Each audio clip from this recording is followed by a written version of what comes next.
Shalom, Bapak Ibu Saudara-saudara yang dikasihi dalam Tuhan kita Yesus Kristus. Kita bersukacita dan bersyukur karena kembali hari ini kita bersama-sama mendengarkan firman Tuhan yang akan disampaikan bagi kita bersama. Sebelum kita bersama-sama mendengarkan pemberitaan firman Tuhan pada saat ini, kita berdoa. Bapa dalam sorga, Tuhan yang kami kenal di dalam Yesus Kristus, Juru Selamat kami yang hidup. Kami bersyukur dan terima kasih karena hari ini kami masih diberikan kesempatan untuk bersama-sama mendengarkan suara kebenaran firman Tuhan. Berkatilah setiap saudara kami yang mendengarkan firman pada saat ini. Hamba-Mu yang Engkau pakai pada saat ini Engkau berkati, sehingga mampu menyatakan kebenaran firman-Mu dengan baik. Dalam nama Tuhan Yesus kami berdoa. Amin. Saudara-saudara yang dikasihi dalam Tuhan kita Yesus Kristus, firman Tuhan yang menjadi dasar perenungan bagi kita bersama-sama hari ini diambil dari Alkitab Perjanjian Baru, Wahyu pasal 22 ayat 8 sampai yang ke-21. Saya tidak akan membacakan semua nas yang diperhadapkan bagi kita pada saat ini, tetapi saya akan membacakan satu ayat saja, yaitu ayat yang ke-14. Yang mengatakan, berbahagialah mereka yang membasuh jubahnya, mereka memperoleh hak atas pohon-pohon kehidupan dan masuk melalui pintu-pintu gerbang ke dalam kota itu. Amin. Bapak Ibu, saudara-saudara yang dikasihi dalam Tuhan kita Yesus Kristus, dalam bagian penutup kitab Wahyu ini ditekankan tentang kutuk. Kutuk yang akan menimpa semua orang yang tidak mentaati pesan-pesan dalam kitab Wahyu. Dan juga di sini ditekankan kekudusan yang harus ada dalam setiap kehidupan orang percaya supaya terhindar dari kutuk ini. Yohanes dalam Wahyu ini menyatakan bahwa ia adalah saksi yang mendengar dan yang melihat penglihatan dalam kitab Wahyu. Ia tidak boleh menyimpan wahyu itu yang sudah disingkapkan untuk dirinya sendiri. Tidak boleh menyembah malaikat yang ada di hadapannya pada saat itu. Tetapi dikatakan pada saat ini oleh Allah bahwa Yohanes hanya bisa menyembah Allah yang hidup. Allah yang hadir di dalam Yesus Kristus. Mereka yang tidak kudus akan dihukum. Perkataan siapa yang cemar, biarlah ia terus cemar.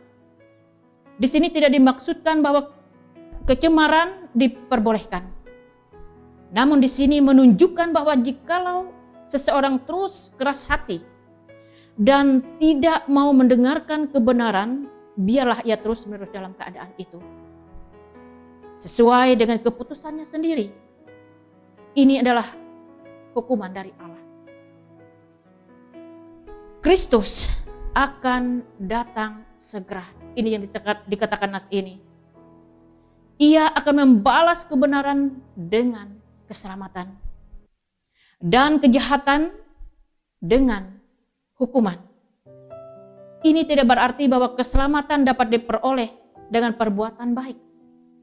Tidak ada perbuatan baik di luar Kristus.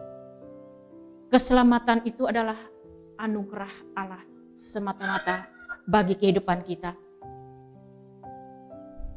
Kristus akan menyertai orang-orang percaya kepadanya.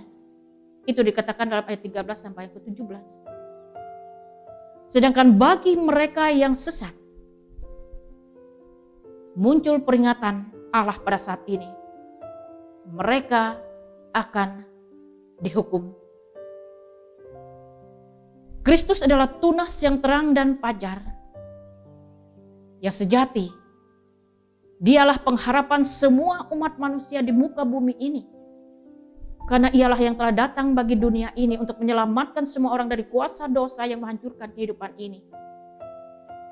Ia telah memberikan keselamatan yang kekal bagi setiap orang yang percaya kepadanya.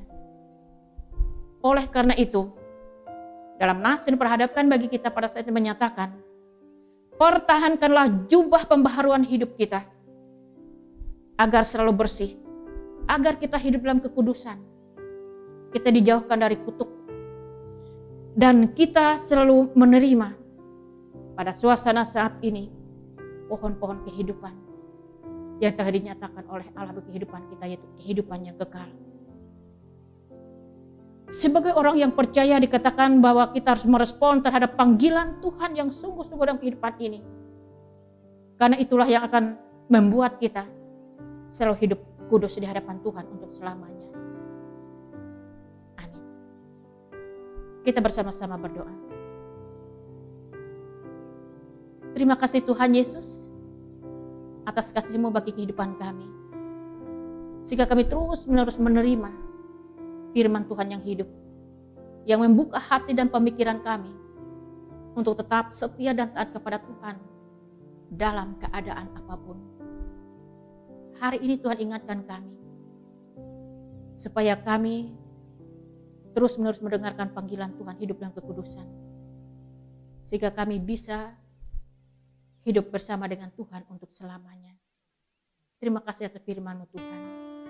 Hari ini Tuhan Yesus, kami mohon Engkau memberkati setiap pendengar yang mendengarkan firman-Mu pada saat ini, sehingga mereka hidup dalam kebenaran Tuhan.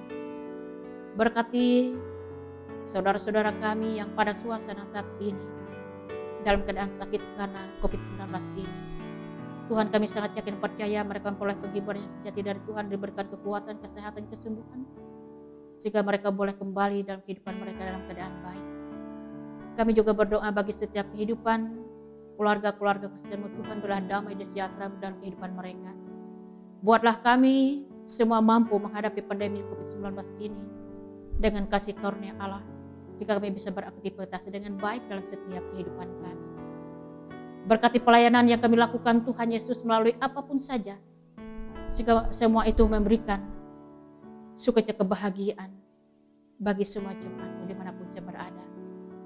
Tuhan Yesus, berkati kami, harapan kami. Inilah doa dan harapan kami yang kami serahkan kepadamu sebagai juru selamat kami yang hidup, yang sangat setia dalam setiap hal kehidupan kami sebagai orang yang percaya.